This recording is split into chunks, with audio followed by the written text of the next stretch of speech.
Hai, nama saya Sam Ying Hao, nomor pendaftaran 01 DPU 20F2013. Nama saya Ahmad Daham bin Ahmad Tahiri, nombor pendaftaran 01 DPU 20F2015. Nama saya Muhammad Rizmi bin Samsudin, nombor pendaftaran 01 DPU 20F2016. Nama saya Muhammad Nazim bin Muhammad Nasir, nombor pendaftaran 01 DPU 20F2014. Kami dari kelas DPU 1, hari ini kami ingin membentangkan mengenai kehidupan sebenar dengan menggunakan konsep trigonometri. Hai, saya Idham, nombor pendaftaran 01 DPU 20F2015 dari kelas DPU 1. Hari ini saya akan membentangkan tentang pengenalan trigonometri. Trigonometri adalah cabang matematik yang mengkaji hubungan antara panjang sisi dan sudut segitiga. Medan ini muncul di dunia Helenistik pada abad ke-3 SM dari aplikasi geometri hingga kajian astronomi. Orang Yunani memberi tumpuan kepada pengiraan akad, sementara ahli matematik di India membuat jadual nilai paling awal untuk nisbah trigonometri. Juga disebut fungsi trigonometri seperti sinus. Sepanjang sejarah trigonometri telah dikerapkan dalam bidang seperti geodesi, tinjauan, mekanik cakrawala dan navigasi. Trigonometri terkenal dengan banyak identiti. Identiti trigonometri ini biasanya digunakan untuk menulis ulang ungkapan trigonometri dengan tujuan untuk mempermudah ekspresi, mencari bentuk ekspresi yang lebih berguna atau menyelesaikan persamaan. Ini adalah contoh-contoh formula trigonometri. Contohnya, SOH, KAH dan TOA. SOH mewakili sin theta sama dengan opposite per hypotenuse. KAH mewakili cos theta sama dengan adjacent per hypotenuse. TOA mewakili tan theta sama dengan opposite per adjacent. Cosecant theta sama dengan hypotenuse per opposite sama dengan 1 per sin theta. Secant theta sama dengan hypotenuse per adjacent sama dengan 1 per cos theta. Cotangent theta sama dengan adjacent per opposite sama dengan 1 per tan theta. Nama saya Muhammad Hakimi bin Samsudin, nombor pendaftaran 01 DPU 20F2016. Kat sini saya nak cerita tentang contoh aplikasi trigonometri dalam kehidupan sebenar. Kat dalam gambar tu ada seorang lelaki berdiri tegak dalam keadaan mendongak di sebelah tiang lampu. Lepas tu yang kedua, kedudukan lelaki ini berdiri selari dengan kedudukan tiang lampu. Yang ketiga, lokasi lelaki ini di antara bangunan.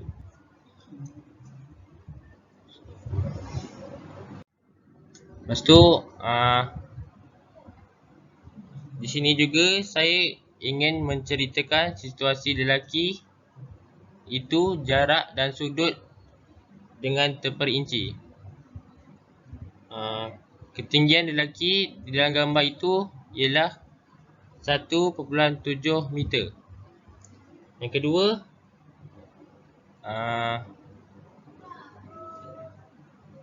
kita nak cari sudut dongak daripada paras mata lelaki itu sehingga tiang lampu. Yang ketiga, kita juga nak cari jarak antara tiang lampu dengan lelaki dan mencari ketinggian sebenar tiang lampu itu.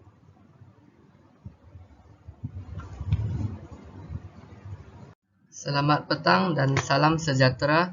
Nama saya Sam Ying Hao, nombor pendaftaran 01 DPU 20F2013. Pada hari yang mulia ini, saya akan menunjukkan solusi menggunakan konsep trigonometri.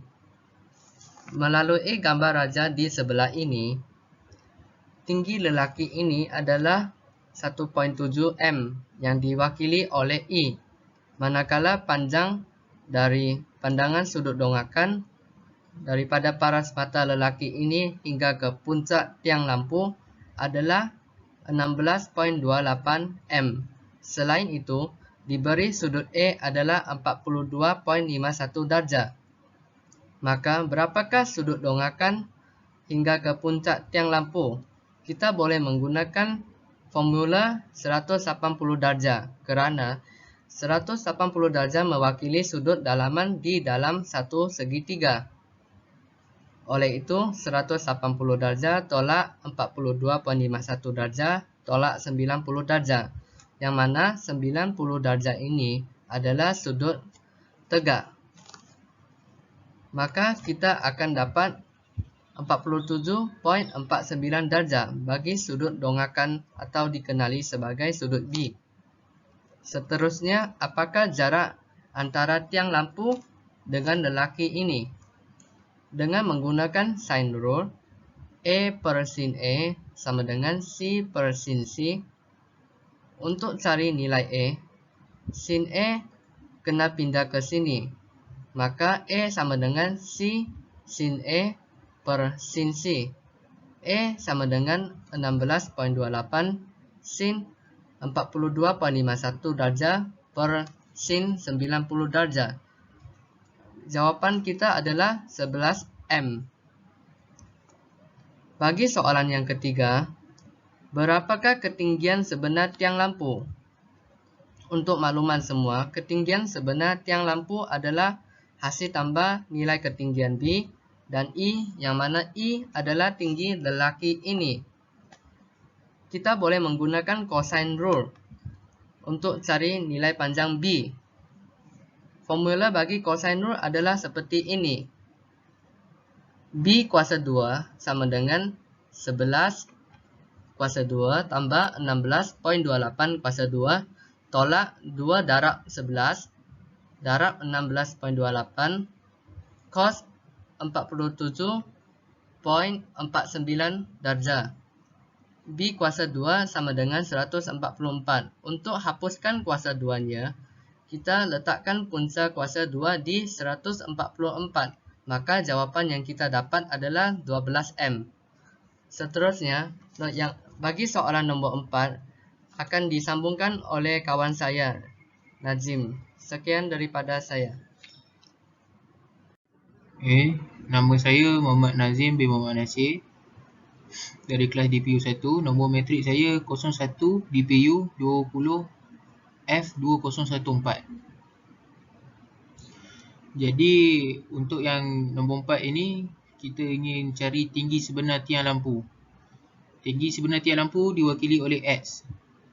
Yang kita ingin cari adalah ni. Jadi X sama dengan B tambah E. X sama dengan 12 tambah 1.7. 1.7 ini adalah tinggi lelaki ini. Jadi X sama dengan 13.7 meter. Okey, ini adalah gambar akhir aplikasi trigonometri dalam kehidupan sebenar. Setelah diselesaikan, kita dapat tahu sudut dongakan lelaki ini adalah 47.49 darjah. Dan jarak lelaki ini ke tiang ini ialah 11 meter. Dan tinggi sebenar tiang lampu ini adalah 12 meter tambah 1.7 meter. Jadi bagi bahagian penutup dan kesimpulan, topik ini menerangkan mengenai konsep asas fungsi trigonometri, terutamanya 6 trigonometri nisbah sudut khas dan sederhana identiti asas trigonometri. Topik ini juga menerangkan mengenai identiti trigonometri, sinus dan peraturan kosinus. Kemahiran menggunakan identiti trigonometri, sinus dan peraturan kosinus untuk menyelesaikan secara sederhana persamaan trigonometri adalah dibincangkan. Di akhir bab ini, pelajar dapat fahami asas fungsi trigonometri, fahami persamaan dan identiti trigonometri dan dapat mengaplikasikan peraturan sinus dan kosinus. Jadi, kesimpulannya, trigonometri dapat diaplikasikan dalam kehidupan sebenar. Jadi, sekian daripada kami. Terima kasih.